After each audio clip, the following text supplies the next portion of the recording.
नमस्कार, मी शिवसेना प्रवक्ता डॉक्टर ज्योती वाघमारे. आज संवाद साधण्यासाठी आलेल्या माझ्या सगळ्या माध्यम प्रतिनिधी बांधवांचं मी मनापासून स्वागत करते. खरं तर रोज सकाळी माईक समोर येऊन बेताल बडबड करणारे संजय राऊत हे एक सायको व्यक्तिमत्व आहे. आणि उबाठा जरी माझा मायको आणि माझा सायको हे अभियान रोज 9 वाजता चालवत असलं तरीसुद्धा महाराष्ट्राच्या जनतेला मात्र हा बोला कायको असाच प्रश्न पडतोय. कारण संजय राऊतच्या अकलेचं दिवाळं निघालेलं आहे आणि आपल्या प्रत्येक वक्तव्यामधून ते आपल्या अकलेच्या दिवाळखोरीचं प्रदर्शन करत असतात. संजय राऊतांनी आजच्या पत्रकार परिषदेमध्ये लाडकी बहीण योजनेला मतं विकत घेण्याची योजना अशा पद्धतीचा गलिच्छ आरोप केलेला आहे. संजय राऊत यांनी मग आपल्या बहिणीच्या संदर्भात अशी विकत घेण्याची भाषा केली असती का? जर संजय राऊतांना बहीण असेल आणि ती जर त्यांना राखी बांधत असेल, भाऊबीजेला ओवाळत असेल आणि संजय राऊत जर तिला काही ओवाळणी देत असतील किंवा आपल्या बहिणीला काही भेट देत असतील तर मग ते विकत घेणं असतं का? मग असं भावाला बहिणीचं प्रेम विकत घेता येतं का? महिलांच्या संदर्भातली अशी विकत घेण्याची भाषा ही उबाठाला शोभते का? हिंदुहृदय सम्राट बाळासाहेब ठाकरे हे प्रत्येक महिलेला रणरागिणी म्हणायचे. आपल्या महाराष्ट्राचा इतिहास हा शत्रूच्या परधर्मीय सुनेला सुद्धा आपली माता मानणाऱ्या छत्रपती शिवाजी महाराजांचा इतिहास आहे. महिलांच्या हक्क अधिकारांच्यासाठी संविधानामध्ये तरतूद करणाऱ्या डॉक्टर बाबासाहेब आंबेडकरांचा हा महाराष्ट्र आहे.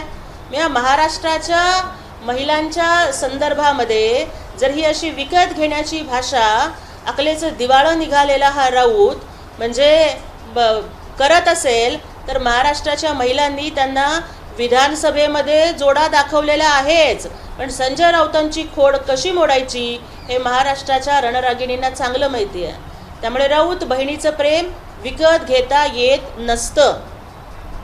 महाराष्ट्राचा लाडका भाऊ म्हणून 2 कोटीपेक्षा जास्त असणाऱ्या लाडक्या बहिणींना हक्काची ओवाळणी दर महिन्याला पाठवणारे एकनाथजी शिंदे साहेब तर म्हणतात की कोणत्याही पदापेक्षा लाडका भाऊ, लाडक्या बहिणींचा लाडका भाऊ हे पद माझ्यासाठी सगळ्यात श्रेष्ठ आहे. त्यासाठी बहिणीच्या प्रेमाची कदर करणारं संवेदनशील मन असावं लागतं, जे एकनाथजी शिंदे साहेबांच्याकडे आहे. पण राऊतासारखे नेते मात्र या भावा बहिणीच्या नात्याची थट्टा करत आहेत. आणि त्यामुळेच बहिणीचं प्रेम राऊत कुणी विकत घेऊ शकणार नाहीत. परंतु या जगामध्ये जर असा कुठला बाजार असेल की जिथे जर अक्कल विकत मिळत असेल तर पावशेर नेता असणाऱ्या या संजय राऊतांनी कुठून तरी छटाकभर अक्कल अक्कल विकत घ्यावी आणि रोज सकाळी नवसागर मारून करणारी ही नवटाक वक्तव्य त्यांनी थांबवावीत. अन्यथा महाराष्ट्राची जनता यांना रस्त्यावरती फिरू देणार नाही. राऊत त्याच्यानंतर आजच्या पत्रकार परिषदेमध्ये प्रश्न विचारत आहेत किंवा माननीय पंतप्रधान हे मणिपूरला जात आहेत, त्यांच्या दौऱ्याची ते थट्टा करतायत आणि पंतप्रधान कुठे होते हा प्रश्न विचारत आहेत. खरं तर संजय राऊतांनी मातोश्रीवरती गेलं पाहिजे आणि त्यांनी उद्धव ठाकरेंना प्रश्न विचारला पाहिजे की तुम्ही कुठे होतात? अरे परवाच नेपाळमध्ये जे काही घडलं आणि तिथे महाराष्ट्रातले भारतातले अनेक पर्यटक अडकले होते, त्यावेळेला आजारी असताना सुद्धा माननीय उपमुख्यमंत्री एकनाथजी शिंदे साहेबांनी त्या सगळ्या अडकलेल्या पर्यटकांशी संवाद साधला, त्यांना धीर दिला. महाराष्ट्राचे मुख्यमंत्री देवेंद्रजी फडणवीस असतील, एकनाथजी शिंदे साहेब असतील, माननीय अजितदादा असतील, हे त्या नेपाळमधल्या पर्यटकांशी संवाद साधून महाराष्ट्र शासन त्यांना सुखरूप आणण्याचा प्रयत्न करत आहे. पण अशा वेळेला मात्र अजूनही उद्धव ठाकरे हे घर कोंबडा बनवून बसलेले आहेत. राऊतांनी त्यांना प्रश्न विचारला पाहिजे.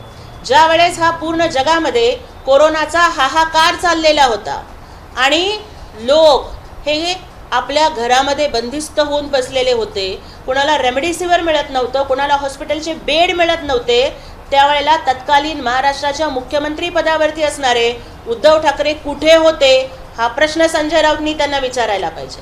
त्यावेळेस मंत्रिपदावरती असणारे माननीय एकनाथजी शिंदे साहेब हे महाराष्ट्राच्या रस्त्यांवरती दवाखान्यावरती फिरून लोकांना धीर देण्याचं काम करत होते. जिथे ऑक्सिजन मिळत नव्हता तिथं ऑक्सिजन पोहोचवण्याचं काम करत होते, जिथं औषधं मिळत नाहीत तिथं औषधं पोहोचवण्याचं काम करत होते.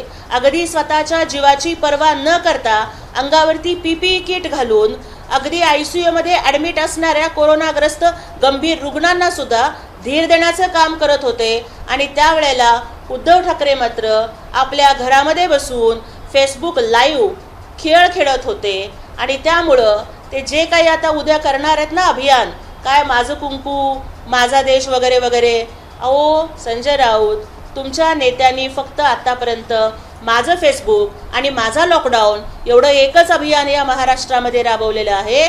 महाराष्ट्राची जनता जेव्हा उपाशी मरत होती, महाराष्ट्राची जनता जेव्हा कोविडच्या काळामध्ये एका रेमडेसिवीरच्या इंजेक्शनसाठी तडफडत होती, महाराष्ट्राची जनता ज्या वेळेला हॉस्पिटलच्या एका बेडसाठी तडफडत होती, त्यावेळेला रोज फेसबुकवरती येऊन मिरवून घेण्याचाच उद्योग तुमच्या नेत्यांनी केला. आणि म्हणूनच लोकांनी त्यांना कायम घरी बसवलेलं आहे, कारण त्यांना घरात बसणं आवडतं. ज्या वेळेला पहलगामचा हल्ला झाला त्यावेळेला माननीय नरेंद्र मोदीजी असतील, माननीय अमित शहाजी असतील, हे पहलगामला गेले. माननीय उपमुख्यमंत्री एकनाथजी शिंदे साहेब तर एकटे नाही गेले, विमानं घेऊन गेले.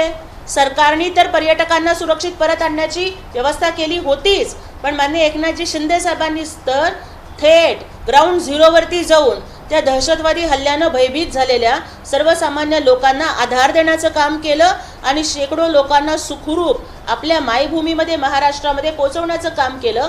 अशा वेळेला उद्धव ठाकरे कुठे होते हा प्रश्न संजय राऊत त्यांना का विचारत नाहीत? अहो त्यावेळेला तर उद्धव ठाकरे लंडनला होते, सहकुटुंब सहपरिवार.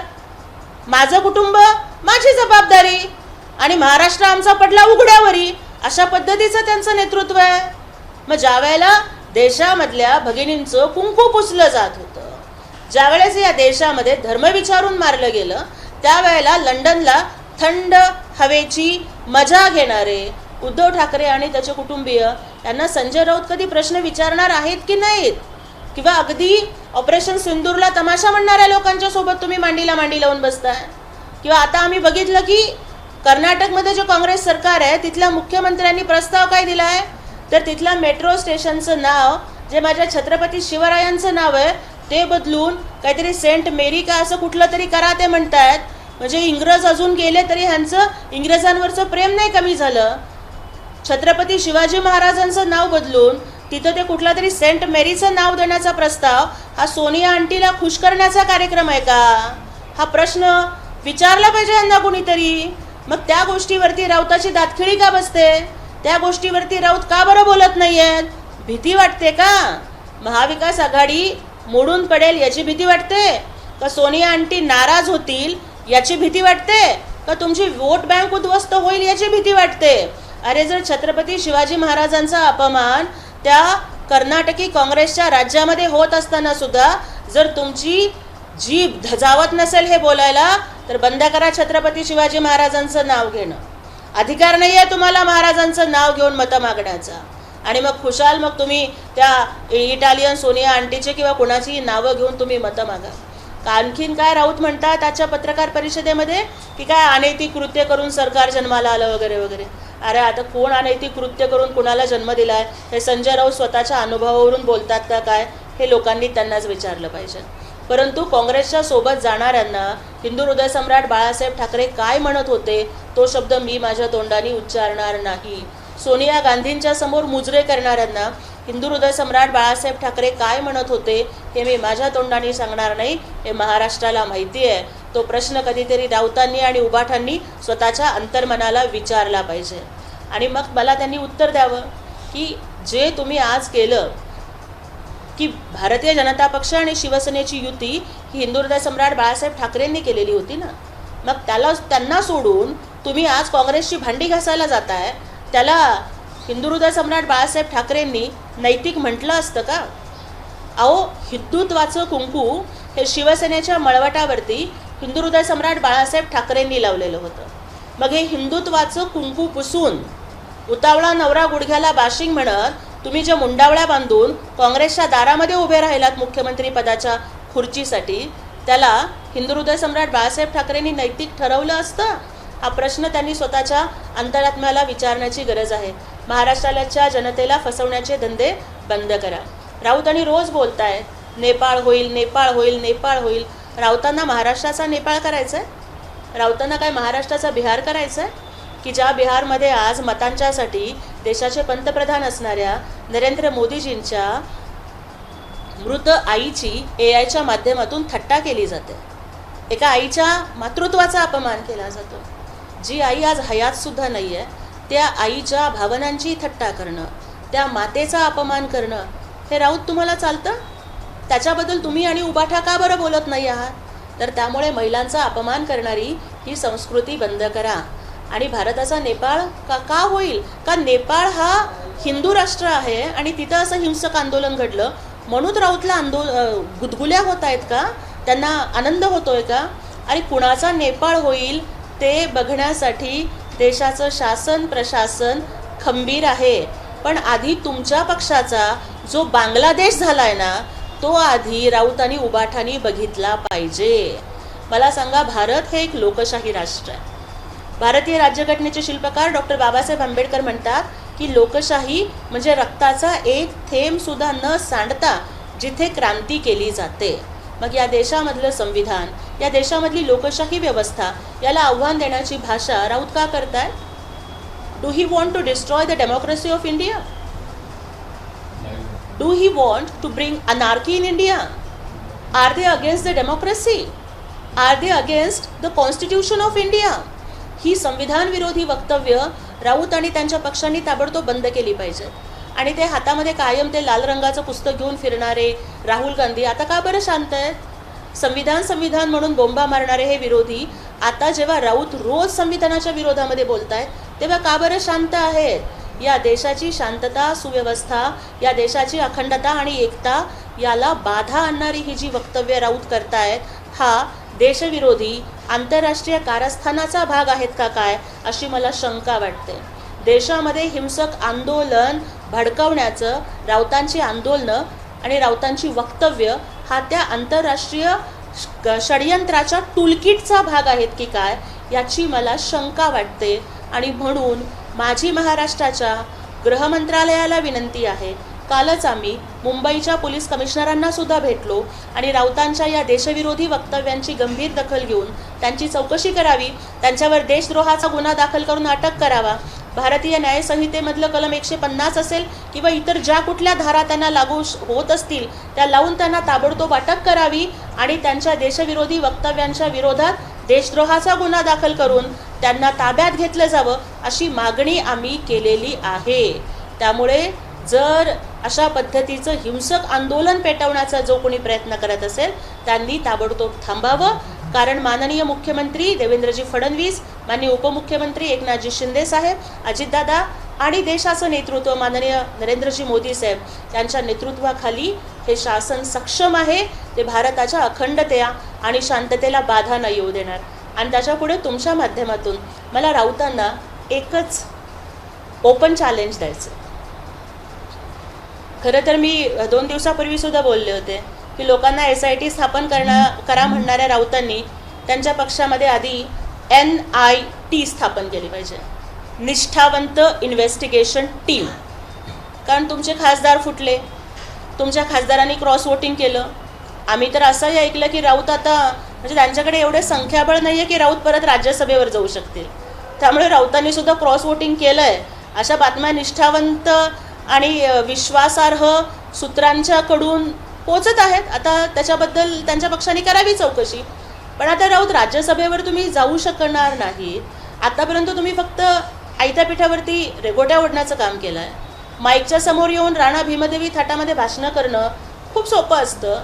पण रोज माईकवरती बोलणाऱ्या या सायको राऊतला माझं ओपन चॅलेंज आहे. जर दम असेल, जर हिंमत असेल तर जनतेला सामोरं जा. जर जिगर असेल निवडणुका लढवून दाखवा. आयुष्यामध्ये एकही निवडणूक न लढवणारा, आयुष्यामध्ये एकाही निवडणुकीमध्ये जनतेला सामोरं न जाणारा हा राऊत हा आम्हाला धाडस शिकवणार, हा आम्हाला क्रांतीची भाषा करणार. तर राऊत, तुम्ही लोकसभा नाही लढवली, तुम्ही विधानसभा नाही लढवली, आता मुंबई महापालिकेच्या निवडणुका येत आहेत. खासदार म्हणून राज्यसभेवर जाण्याचं स्वप्न विसरून जा हो. मुंबई महापालिकेतल्या तुम्ही जिथे राहता ना तिथल्या प्रभागामधून तरी निवडणूक लढवून नगरसेवक म्हणून तरी निवडून या. पाहिजे तर तुमचा सेफ वॉर्ड असणाऱ्या त्या कलानगरच्या वॉर्डामधनं तरी उभं राहा आणि निवडून या. नसेल ना ते सुद्धा जर करण्याची तुमच्यामध्ये धमक नसेल तर कमीत कमी तुम्ही ज्या सोसायटीमध्ये राहताय ना त्या सोसायटीची तरी आधी इलेक्शन लढवा, निवडून या, जनतेचा विश्वास कमवा, जनतेला सामोरं जा आणि मग बोला. हेच मला महाराष्ट्राच्या जनतेकडनं तुम्हाला सांगायचं. असं म्हणतायत की रक्त अजून वाळलेलं नाही, रक्त सुकलेलं नाही आणि भारत पाकिस्तानची मॅच होते असा प्रश्नचिन्ह उद्धव ठाकरेंनी उपस्थित केलेला. मला उद्धव ठाकरेंना या माध्यमातून एक प्रश्न विचारायचा आहे की ज्या वेळेला पहलगाम मध्ये धर्म विचारून मारलं गेलं, ज्या वेळेला पहलगाम मध्ये काश्मीरमध्ये रक्त सांडलं निष्पाप पर्यटकांचं, तेव्हा उद्धव ठाकरे लंडनमध्ये काय करत होते? ज्या वेळेला काश्मीरच्या थंड वातावरणामध्ये, काश्मीरच्या निसर्गरम्य वातावरणामध्ये निष्पाप पर्यटकांचं रक्त सांडत होते हे सगळे दहशतवादी, तेव्हा उद्धव ठाकरे तुम्ही माझं कुटुंब माझी जबाबदारी करत लंडनमध्ये तुम्ही फॅमिली पर्यटन करत फिरत होता, तेव्हा तुम्हाला लाज नाही वाटली? तेव्हा तुमचं रक्त नाही खवळलं? तेव्हा त्या सुट्ट्या अर्धवट टाकून आपण ताबडतोब भारतामध्ये परत जावं आणि त्यावेळेला आपण त्या पर्यटकांना त्यांच्या कुटुंबियांना आधार द्यावा असं तुम्हाला नाही वाटलं? अरे हिंदुहृदय सम्राट बाळासाहेब ठाकरेंनी तुम्हाला सांगून ठेवलं ना की गुंड झालात तरी चालेल पण शंड होऊ नका. मग देशावरती आक्रमण झाल्यानंतर सुद्धा ज्यांचं रक्त थंड पडतं त्यांना आम्ही काय म्हणायचं? अधिकार आहे का उद्धव ठाकरेंना हे बोलायचा? पहलगामच्या हल्ल्यावरती साधं एक ट्विट आहे का उद्धव ठाकरेंचं? दाखवून द्यावं त्यांनी मला. अरे ज्या महाराष्ट्रामधले अनेक पर्यटक मारले गेले ना, महाराष्ट्रामधल्या आज माझ्या अनेक बहिणींचं कुंकू पुसलं गेलं, मला सांगा उबाठाचे हे संजय राऊत असतील किंवा खुद्द उबाठा असतील ते कुठल्या पीडित कुटुंबियांना महाराष्ट्राच्या भेट तरी द्यायला गेले का? ज्या दहशतवाद्यांनी ज्या लहान मुलाबाळांच्या डोक्यावरचं पित्याचं छत्र हरवून घेतलं, ज्या माझ्या बहिणींचं कुंकू होते, तर मुंबईमधले किती जण होते, डोंबिवलीमधले होते. अरे कमीत कमी मुंबई आणि जवळच्या भागामधल्या तरी पीडित कुटुंबियांना भेट देऊन त्यांचं सांत्वन करण्याची तरी कधी जबाबदारी घेतली का? का फक्त आता त्या निष्पाप लोकांच्या रक्तावरती त्यांच्या दुःखावरती तुम्हाला तुमचा राजकारणाचा जर खेळ मांडायचा असेल ना उबाठा, तर महाराष्ट्र गप्प नाही बसणार. तो तुमची सगळी नाटकं ओळखू नये, हे नाटकं बंद करा. संजय राऊत यांच्या नेपाळ विषयीच्या वक्तव्यानंतर राज्यभरात पडसाद होताना दिसत आहेत. त्यांच्या विरोधात पोलिसात तक्रारी देखील दाखल करण्यात येत आहेत. एक तर कालच आम्ही मुंबईच्या पोलीस आयुक्तांना भेटलो, आमचे संजय निरुपम साहेबांनी सुद्धा तक्रार दिली आणि संपूर्ण महाराष्ट्रातून संजय राऊताच्या विरोधातल्या तक्रारी दिल्या जातात. मी म्हटलं ना, संजय राऊत हा सायको माणूस, तो आता गांजा पिऊन बोलतो का नवसागर मारून बोलतो का कुठली नवटाक तो मारतो, हा संशोधनाचा विषय, मला त्याच्यामध्ये पडायचं नाही आहे. पण मला एक कळतं की या देशामध्ये लोकशाही आहे. भारताच्या बरोबर स्वतंत्र झालेल्या पाकिस्तानसारख्या देशाचे तुकडे झाले, अनेक राष्ट्र अनेक महासत्ता उद्ध्वस्त झाल्या, पण भारतामध्ये लोकशाही अजून जिवंत आहे. कारण ही लोकशाही, हे संविधान हे माझ्या बापानं डॉक्टर बाबासाहेब आंबेडकरांनी दिलेलं आहे. आणि इथे जर हिंसक आंदोलनं होतील अशा पद्धतीचं जर विधान संजय राऊत करत असतील ना, तर संजय राऊत यांच्यावरती देशद्रोहाचा गुन्हा दाखल करून त्यांना ताबडतोब अटक केली पाहिजे. संजय राऊत हे देशाच्या शांततेला, अखंडतेला, एकात्मतेला धक्का आणणारी विधानं करतायत आणि अशा वेळेला नेहमीच संविधान करणारे राहुल गांधी कुठे आहेत हा प्रश्न विचारला पाहिजे. संजय राऊत म्हणतायत ना की काय नेपाळमध्ये कसं मारलं वगैरे वगैरे. अरे संजय राऊत नेपाळच्या अर्थमंत्र्यांना मारतानाचा फोटो तुम्ही ट्विट करता आणि देशाच्या अर्थमंत्री निर्मला सीतारामन यांना टॅग करता. तुम्हाला नक्की काय सुचवायचं आहे? तुम्हाला नक्की काय धमक्या द्यायच्या आहेत? कोण कुणाला मारणार आहे हे तुम्हाला सांगायचं आहे. पण कुणी कुणाला मारतील हा प्रश्न वेगळा. राऊत रोज टी व्ही समोर येऊन करायची बडबड थांबवा हो. लोक वैतागलेत तुम्हाला. तुम्ही दिसलात की टी व्ही बंद करतात. आणि आता तुम्ही हे जर रोज बोलणं नाही थांबवलं ना, तर लोक तुम्हाला काय कांदे फेकून मारतील का बटाटे फेकून मारतील का शेण बिण नाही ते आता काय फेकून मारतील हे तुम्ही बघा. ही बाष्कळ बडबड थांबवा. देशाची सुरक्षा ही माननीय मोदीजींच्या हातामध्ये अतिशय खंबीर हातांमध्ये. आता तुम्ही मोदीजींचा उल्लेख केला. उद्धव ठाकरे असं म्हणतात की भारत पाकिस्तानची मॅच थांबवण्यासाठी बहिष्कार मोदीजींनी टाकावा. खरं तर उद्धव ठाकरे ना आईजीच्या जीवावर बाईजी उदार आहे. हिंदू हृदय सम्राट बाळासाहेब ठाकरेंनी ज्या निष्ठेने शिवसेना उभी केली आणि बाकी सगळ्या शिवसैनिकांनी अंगावरती लाठा काट्या सोसून ही शिवसेना वाढवली, त्यावेळेला हे उद्धव ठाकरे ना हेलिकॉप्टरमधून फोटोग्राफी करत होते. आणि त्याच्यामुळं मला उद्धव ठाकरेंना एकच प्रश्न विचारायचा आहे की तुम्ही स्वतः कुठे होतात. आधी तुम्ही स्वतःच्या अंतरात्म्याला प्रश्न विचारा ना की ज्यावेळेला पहलगामला हल्ला झाला त्यावेळेला साधं एक ट्विट न करणारे, पहलगामचा हल्ला झाला त्यावेळेला तुम्ही लंडनला कुटुंबाच्या सोबत फिरायला जाणारे हे उद्धव ठाकरे, तुमचं प्रेम खरं आहे? महाराष्ट्रातल्या ज्या आया बहिणींच्या कपाळावरचं कुंकू पुसलं गेलं त्यांना कधी जाऊन त्यांच्या डोळ्यातले अश्रू पुसण्याची भूमिका ही कधी उद्धव ठाकरेंनी घेतलेली आहे का?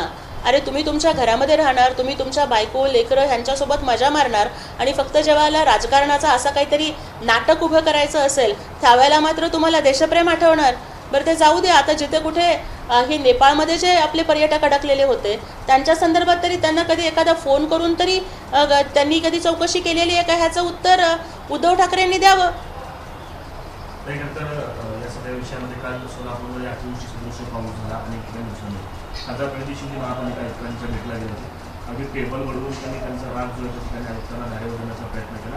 आपल्या सगळ्यासाठी सांगितलं बघा, मला वाटतं की 15 वर्ष आमदार असणाऱ्या, ज्यांचे वडील महाराष्ट्राचे मुख्यमंत्री होते, देशाचे गृहमंत्री होते, महाराष्ट्राचे अनेक वेळेला अर्थमंत्री होते, राजकारणातली सगळी मोठी मोठी पदं 40-50 वर्ष सत्ता ज्यांच्या घरामध्ये नांदली, ते स्वतः सत्तेवरती असताना जर त्यांनी कामं चांगल्या पद्धतीनं केली असती, लोकांचे प्रश्न मिटवले असते तर आज एवढा राग येण्याचं त्यांना काहीच कारण नव्हतं.